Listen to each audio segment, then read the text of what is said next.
ये कहानी है एक ऐसे आदमी की जो अमेज़न के जंगल में जाकर प्राचीन चीजों पर रिसर्च करना चाहता था, लेकिन गलती से वो ऐसे कबीलों के बीच फंस जाता है जहाँ केवल औरतें रहती थी और वो सभी उससे अपना बच्चा चाहती थी। अब वो यहाँ से बचकर कैसे निकलेगा, देखते हैं आज की इस कहानी में। तो मूवी की शुरुआत में हम टोनी नाम के आदमी को देखते हैं जो अपनी बोट पर बैठकर अमेज़न के खतरनाक जंगल में घूम रहा था। टोनी को प्राचीन चीजों के बारे में जानना पसंद था, इसलिए वो अमेज़न के खतरनाक जंगल में आया था क्योंकि उसे खबर मिली थी कि जंगल में एक प्राचीन कबीला है और उनके पास बहुत सी पुरानी चीजें रखी हुई है, जिसके बाद से ही उसे चुल मची हुई थी और वो उन प्राचीन चीजों को देखना चाहता था। यहाँ उसके साथ उसका दोस्त और उसके बाड़ू के टट्टू भी थे। वो लगातार आगे की तरफ बढ़ रहे थे, पर तभी उनकी नजर दूसरी बोट पर पड़ती है जिस पर लुटेरे थे। लुटेरे टोनी की बोट को रोककर उस पर हमला कर देते हैं, लेकिन लुटेरों की संख्या ज्यादा थी, इसलिए टोनी की टीम ज्यादा देर तक उनका सामना नहीं कर पाती और टोनी के सभी साथी मारे जाते हैं।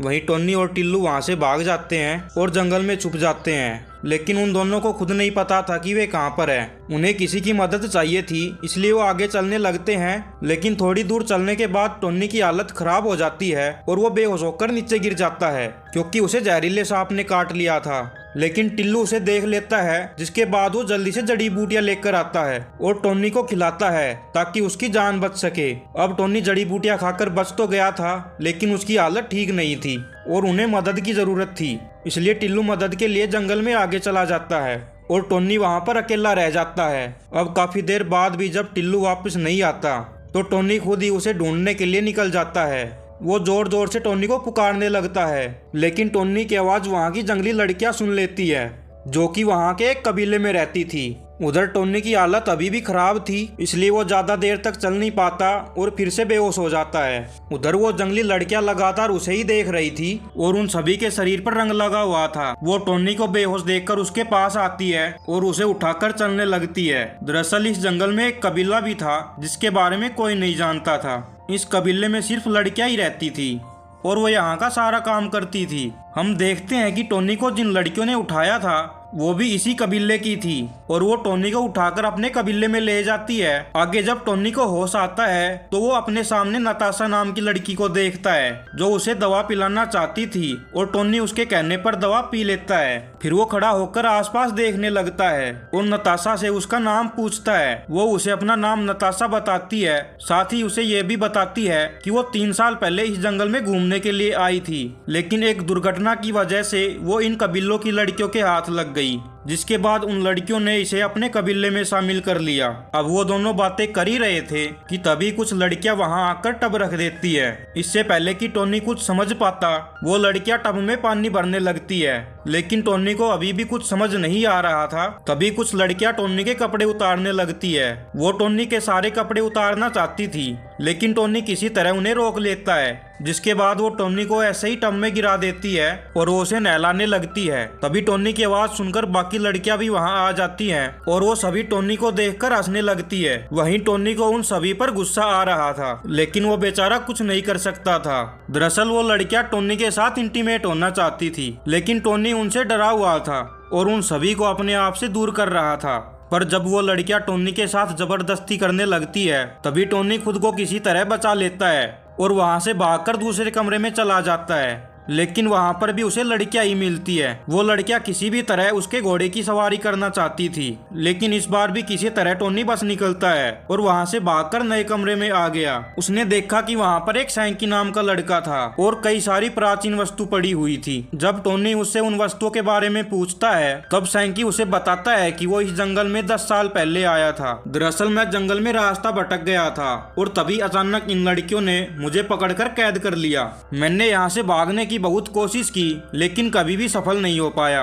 अब उसकी बातें सुनकर टोनी उससे इन प्राचीन चीजों और कबीले के बारे में पूछता है। सैंकी उसे बताता है कि ये सभी वस्तुएं सोने की है और ये इस कबीले में कई हजार साल से है। जिसके बाद वो टोनी को कबीले के बारे में बताता है। वो टोनी को कहता है कि इस कबीले में केवल लड़कियां रहती है और वो एक टाइम पर एक ही आदमी को इस कबीले में रखती है, क्योंकि इस कबीले का मानना था कि अगर एक समय में 2 या 2 से ज्यादा आदमी इस कबीले में रहे तो ये कबीला श्रापित हो जाएगा। और यहाँ की लड़कियां उसी आदमी के साथ कार्यक्रम करती है जिसको वो कैद करके लेकर आती है। वो सभी लड़कियां उसी के बच्चे को जन्म देती है, लेकिन अगर एक लड़का पैदा होता है तो उसे उसी समय मार दिया जाता है, और लड़की होती है तो उसे पाल पोस कर बड़ा किया जाता है। सैंकी बताता है कि मैंने कई लड़कियों के साथ मजदूरी की है और मेरे कई सारे बच्चे हैं, लेकिन अब मैं कमजोर पड़ चुका हूँ और मेरे घोड़े में इतनी ताकत नहीं है कि मैं उनके और बच्चे पैदा कर सकूं। इसलिए ये जिम्मेदारी अब तुम्हारी है। तुम जितना हो सके इन लड़कियों की पिंकी बजाओ और उनके बच्चे के पिता बनो। इसी दौरान नताशा उसके पास आती है और सैंकी को अपने कमरे में जाने के लिए कहती है। उसके जाते ही टोनी नताशा से बात करने लगता है, पर तभी नताशा उससे कहती है कि मैं तुमसे ज्यादा बात नहीं कर सकती, और तभी बुलबुल नाम की औरत उसके पास आ जाती है। अब नताशा इस कबीले के बाहर की लड़की थी, इसलिए वो टोनी से ज्यादा बातें नहीं कर सकती थी। वो यहाँ पर एक नौकरानी थी और उसका काम साफ सफाई का था। नताशा को टोनी के पास देखकर बुलबुल को गुस्सा आ जाता है, लेकिन नताशा को उसके गुस्से का पता चल जाता है। तभी वो टोनी को बुलबुल के पास जाने के लिए कहती है। नताशा की बात मानकर टोनी उसके पास जाता है ताकि वो उसका गुस्सा शांत कर सके, पर तभी नताशा उसे कहती है कि तुम्हें इसको घोड़े पर झुलाना होगा, तभी उसका गुस्सा शांत होगा।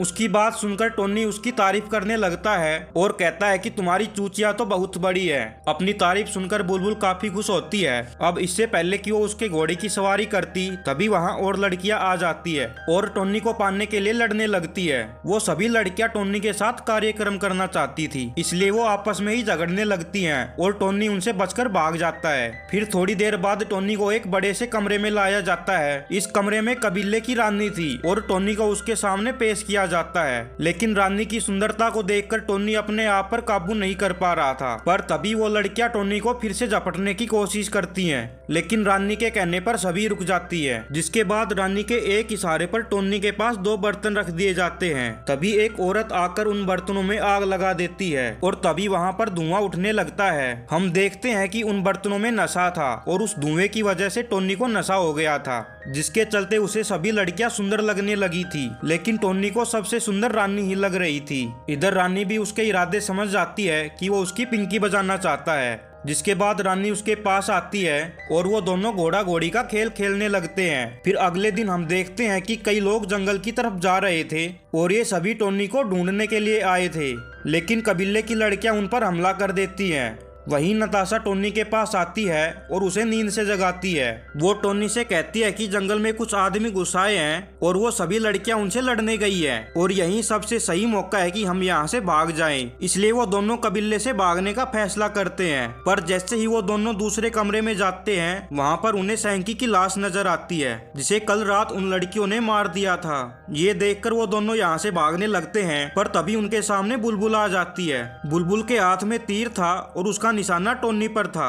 अब टोनी उसे बातों में लगाने की कोशिश करता है, लेकिन तभी बुलबुल तीर चला देती है, लेकिन तीर खाली निकल जाता है। तभी टोनी मौका देखकर उसे पकड़ लेता है, लेकिन बुलबुल उससे लड़ने की कोशिश करती है, पर तभी नताशा उस पर हमला करके उसे बेहोश कर देती है। जिसके बाद वो वहाँ से भागने लगते हैं और जंगल में चले जाते हैं। तभी कुछ लड़कियां बेहोश हुई बुलबुल को देख लेती हैं और वो समझ जाती है कि ये काम टोनी का है। जिसके बाद वो टोनी को ढूंढने के लिए जंगल में चली जाती है। वहीं टोनी और नताशा उन लड़कियों को देख लेते हैं और उन्हें देखकर वो छुप जाते हैं और उनके जानने का इंतजार करते हैं। जिसके बाद वो भागकर जल्द ही उन आदमियों की लाश तक पहुंच जाते हैं जो टोनी को लेने के लिए आए थे, लेकिन वो मारे गए। अब दोनों फिर से भागने लगते हैं। तभी नताशा के कहने पर टोनी एक पेड़ को काटता है और उसके रस को अपने शरीर पर लगा लेता है, जिसका इस्तेमाल करके दुश्मनों से बचने के लिए किया जाता था। अब वो दोनों रंग के हो जाते हैं और वहाँ से भागने लगते हैं। अब वो दोनों मिलकर नदी को पार करते हैं और उसकी दूसरी तरफ पहुँच जाते हैं, लेकिन वो लड़कियां अभी भी उनके पीछे थी।